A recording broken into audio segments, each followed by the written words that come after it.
તહેવારોની શરૂઆત થતા રાજ્યના મંત્રીમંડળ છે તેના ફેરબદલની શરૂઆત થઈ ચૂકી છે અને આજે રાજ્યમાં 25 મંત્રી અને એક મુખ્યમંત્રી સહિત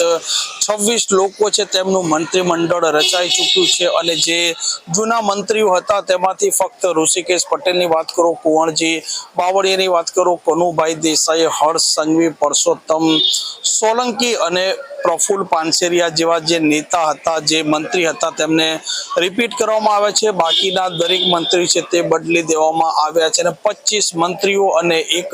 મુખ્યમંત્રી એમ 26 લોકોનું સંખ્યાબળ હવે આ રાજ્યના મંત્રીમંડળનું થઈ ચૂક્યું છે અને કે લાંબા સમયથી જે પ્રકારની અટકણો ચાલી રહી હતી કે મંત્રીમંડળમાં ફેરબદલ થશે તે અટકણોનો અંત આવ્યો છે અને કોંગ્રેસમાંથી ભારતીય જનતા પાર્ટીમાં આવેલા જે ધારાસભ્યો હતા અને તેમની પણ ચર્ચા હતી કે તેમને સંભવત આવનારા દિવસોના મંત્રીમંડળમાં ફેરબદલ થશે ત્યારે તેમને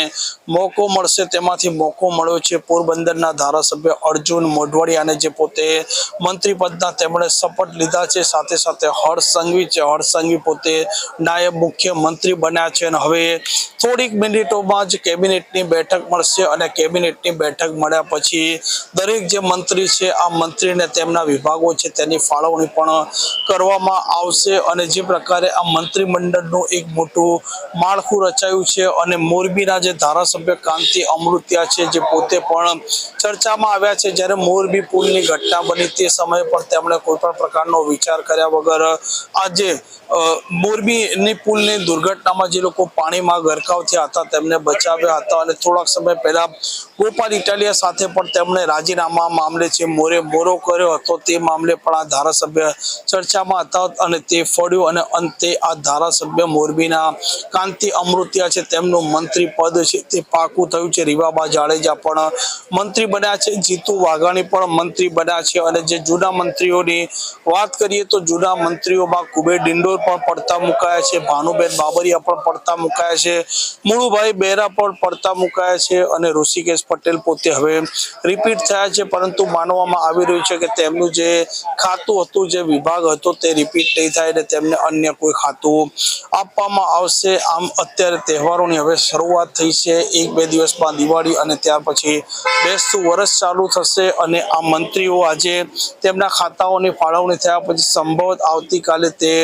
ચાર્જ સ્વીકારેલ તેવી શક્યતાઓ અત્યારે વ્યક્ત કરવામાં આવી રહી છે, કેમ કે સોમવારથી સચિવાલયમાં 1 અઠવાડિયાનું વેકેશન ઓફિશિયલી જાહેર કરી દેવામાં આવ્યું છે અને તેવી સ્થિતિમાં અહીંયા કોઈ પણ અધિકારીઓ કે કર્મચારીઓ હાજર ન રહે તે એક સ્વાભાવિક બાબત છે। જોવાનું તે રહેશે કે જે પ્રકારે આ નવા મંત્રીમંડળમાં ફેરબદલ થયા છે અને આ નવા મંત્રીઓને જે પ્રકારના ખાતા ફાળવવામાં આવે છે ત્યાર પછી આ રાજ્યના લોકોના જે પ્રશ્નો છે તેનું નિરાકરણ પણ કેટલું ઝડપી આવે છે। તેમને ગાંધીનગરના આ જ સચિવાલયમાં લાંબુ થવું પડે છે કે નથી લાંબુ થવું પડતું તે પણ આવનારા દિવસોમાં બતાવશે। સાથે આ મંત્રીની તેમના વિભાગના અધિકારીઓ કર્મચારીઓ પર કેવા પ્રકારની પકડ રહેશે તે પણ જોવાનું રહેશે। આ પ્રકારના સમાચાર, પ્રકારના અહેવાલ માટે હોટલાઇન ન્યૂઝની આ ચેનલને લાઇક, શેર અને સબસ્ક્રાઇબ કરવાનું ભૂલતા નહીં। નમસ્કાર। આવા પ્રકારના વિડીયો તમને જોવા ગમતા હોય તો હોટલાઇન ન્યૂઝ ચેનલને લાઇક, શેર અને સબસ્ક્રાઇબ કરો।